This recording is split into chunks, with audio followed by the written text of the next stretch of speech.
Hello, this is Nicole with HelpMamaRemote.com, and just wanted to discuss a topic.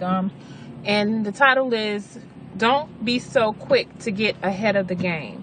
And the reason I want to talk about this is those of us that have children that are athletes, and this could be applied as far as academics as well.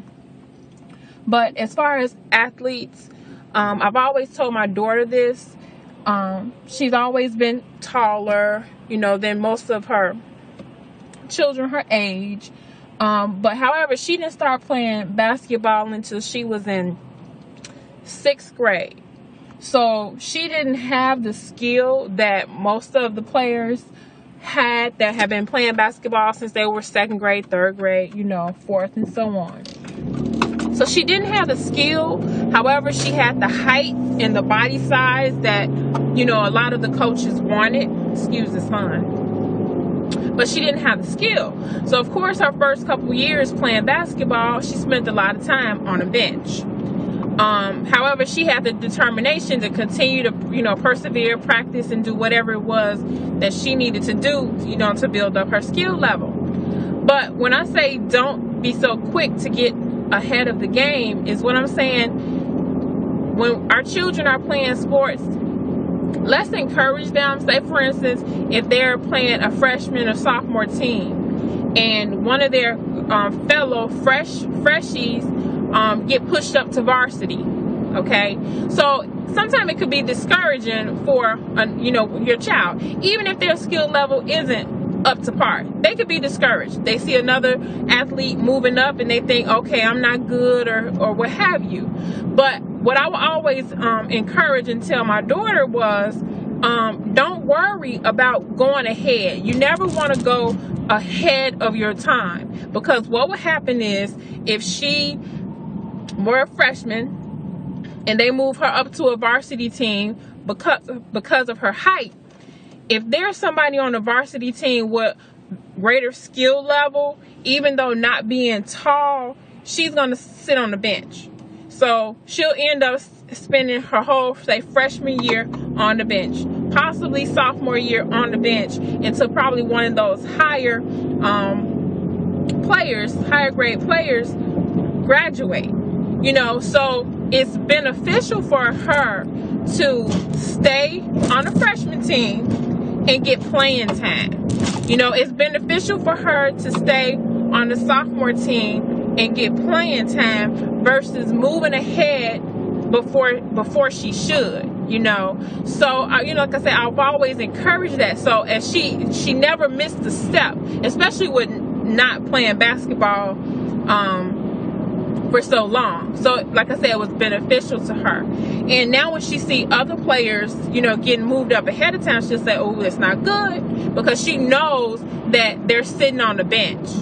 She sees them sitting on the bench. She sees them not having the opportunity to play as if they would have the opportunity if they were on the sophomore team. They would still get a chance to play. Like one of her friends, a close friend of hers, she didn't get moved up.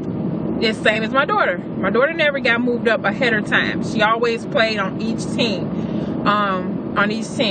So her friend did not get moved up.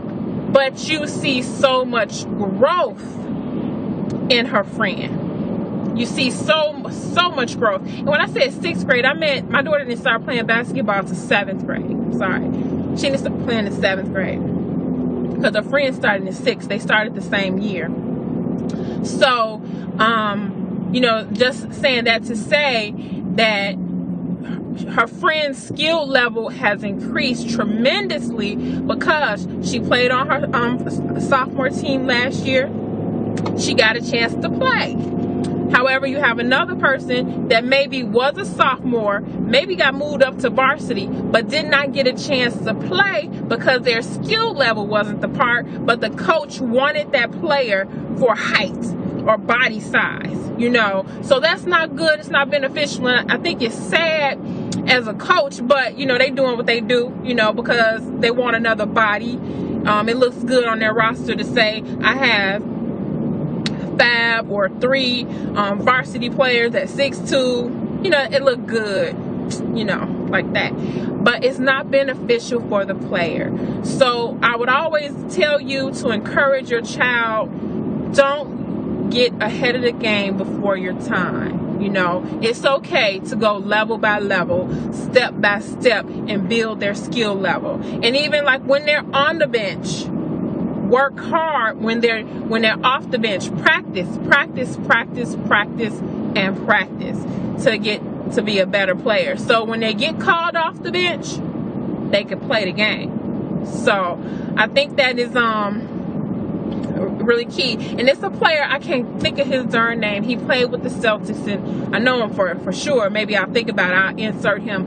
But the same way, he played on the Celtics. He wasn't a starter, but when they put dude in the game, he took care of his business because he was excited, he was ready, he knew what he was there for. That means he didn't pout when he was on the bench.